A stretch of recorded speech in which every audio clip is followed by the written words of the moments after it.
Hello, ഞാൻ doctor സൂര്യ. ശരിക്കും ഈ കാഞ്ഞിരം ഒരു ആളെക്കൊല്ലിയാണോ?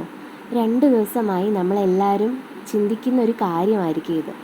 സോഷ്യൽ മീഡിയയിലും മറ്റ് മാധ്യമങ്ങളിലും ഇങ്ങനെ കിടന്ന് കറങ്ങുന്ന ഒരു ന്യൂസാണ് കാഞ്ഞിരത്തൊലിയിട്ട് തിളപ്പിച്ച വെള്ളം കുടിച്ച ഒരാൾ ഗുരുതരാവസ്ഥയിലായി എന്നുള്ളത്. നമ്മുടെ നാട്ടിലെ ജനങ്ങളുടെ അവസ്ഥ ശരിക്കും വളരെ പരിതാപകരമാണ്, അല്ലാതെ എന്ത് പറയാനാ.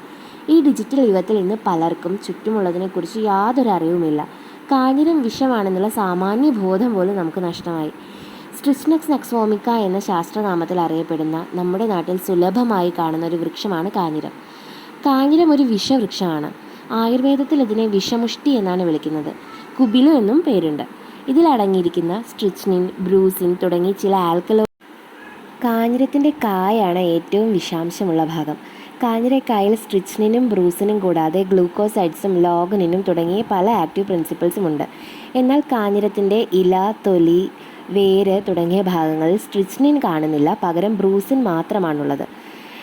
കമ്പയർ ചെയ്യുമ്പോൾ സ്ട്രിച്ചിനാണ് ഏറ്റവും കൂടുതൽ അപകടകാരിയായ ആൽക്കലോയിഡ്.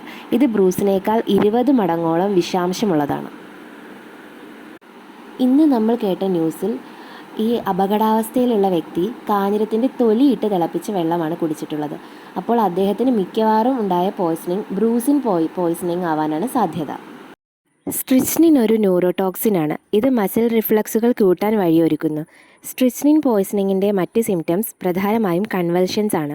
പിന്നെ മുഖത്തെയും കഴുത്തിലെയും പേശികളിലെ സ്റ്റിഫ്നെസ്, ഹൈപ്പർ ആക്റ്റീവായ റിഫ്ലക്സുകൾ, രോഗി വില്ല് വളയും പോലെ വളയുന്ന ഒപ്പിസ്തോട്ടോണസ് എന്ന അവസ്ഥ തുടങ്ങിയവ മറ്റ് ലക്ഷണങ്ങളാണ്. ഇതിനെ തുടർന്നുണ്ടാകുന്ന റെസ്പിറേറ്ററി മസിൽ പാരാലിസിസ് രോഗിയുടെ മരണത്തിൽ വരെ എത്തിച്ചേരാൻ കാരണമാകുന്നു. വിഷമാണെങ്കിലും വിധിപ്രകാരം ശുദ്ധി ചെയ്ത ശേഷം കാഞ്ഞിരം തികഞ്ഞൊരു ഔഷധം കൂടിയാണ്, അതും വളരെ ചെറിയ അളവിൽ മാത്രം. അകമേയും പുറമേയും ഉപയോഗിക്കാവുന്ന കാഞ്ഞിരം ചേർന്ന ശ്രദ്ധിക്കുക, ശുദ്ധി ചെയ്ത കാഞ്ഞിരമടങ്ങിയ നിരവധി യോഗങ്ങൾ ആയുർവേദത്തിലുണ്ട്.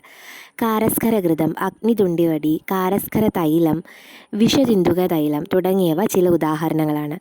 കാഞ്ഞിരത്തിൻ്റെ വേരും തൊലിയും എല്ലാം വാതരോഗികളിലും മറ്റും ഫലപ്രദമായി ഉപയോഗിക്കുന്നുണ്ട് താനും.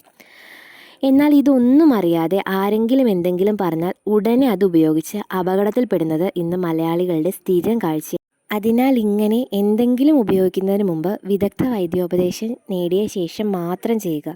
ഈ വൈദ്യോപദേശം എന്ന് പറഞ്ഞാൽ കണക്കില്ലാത്ത യൂട്യൂബ് വൈദ്യന്മാരെ അല്ല കേട്ടോ ഉദ്ദേശിച്ചത്.